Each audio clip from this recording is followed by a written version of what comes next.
And I just think that it's tough to hear this. The lawsuit is wild. You know what's crazy? So you was talking about Fat Joe and how you guys didn't even really have beef. So we had like a legend for the younger audience. We had like a rap battle thing at one time, and 50, what you did. So we was having interior problems at Dipset. Nobody knew about this. Nobody knew that we was like not on the same page. Right. So when me and you were battling during our music thing, you got members of Dipset to come to your show. I'm like, so I'm sitting there like, this is kind of smoke. Cause I wouldn't have thought about reaching out to Yayo or Lloyd Banks. I'm like, niggas going public with this? I'm like, yo, what was your thought process behind saying, yo, you know what? Fuck the songs. How did this work? Let me say this. How'd it go? I was there. I'm in your horse and carriage video. I'm in the pool. What? Oh, you know what? You told me this. Your horse and carriage video. You told me this before. I was in the pool in the horse and carriage. Wow, that's crazy. So if you look, like when everybody's there, right? Jimmy was not a rapper then. Right. He was your man, like on the side, like in the side, just he was not a rapper at all. Right. So when Ballin' took place, and I'm looking and I'm going, oh, he having a moment. That's the Lloyd Banks. It's Lloyd Banks thing. He wanted that. He was watching them be that, like Mace be that, and Cam be that, and looked at, and he was finally he had one. Mm-hmm. And I just looked, and I knew I just took the shot, Murder, to see, because I wasn't sure he was gonna go for it. Mm-hmm. But I was like, we like Jimmy better than you anyway, Cam. You gotta watch and see how he responds. And then when you see, he like, oh shit, he really like that. Give me this, give me Jimmy. Yeah, tell him we want you at the show, Jimmy.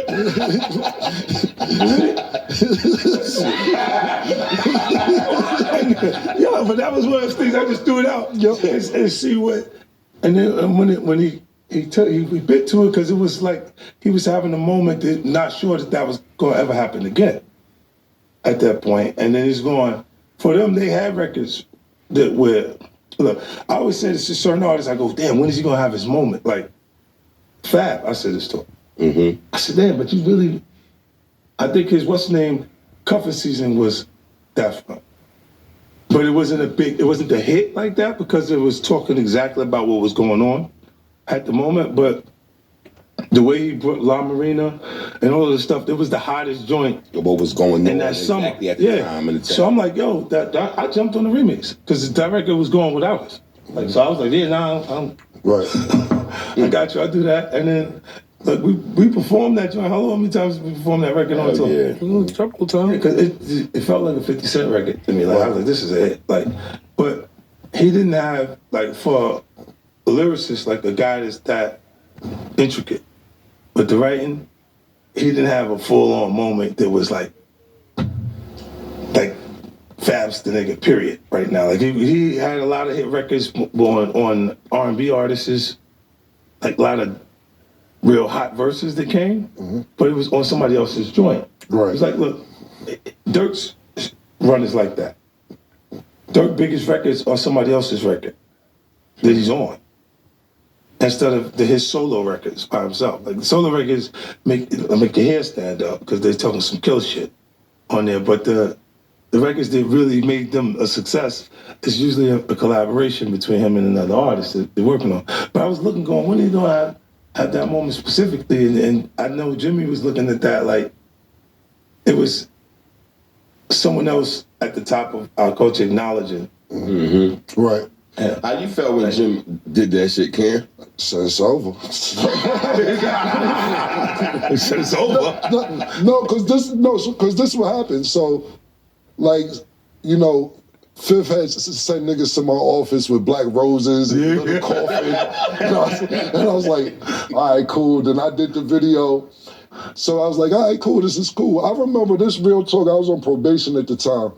My probation officer was like, come down to probation or we're gonna lock you up on Thursday. I'm like, what the fuck I did? And New York City Intel was there.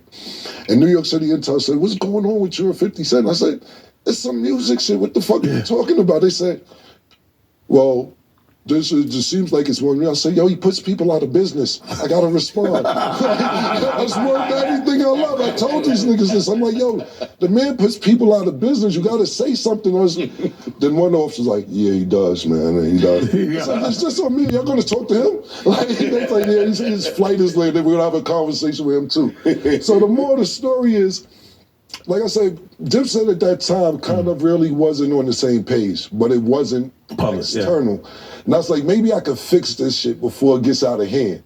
And that's where my mind frame was at. But then when niggas went on stage, I'm like, yeah, that was Apollo. Shit that spun out of nigga. It is a checkmate moment, which was, I said, this nigga's devious right here. Devious shit right here.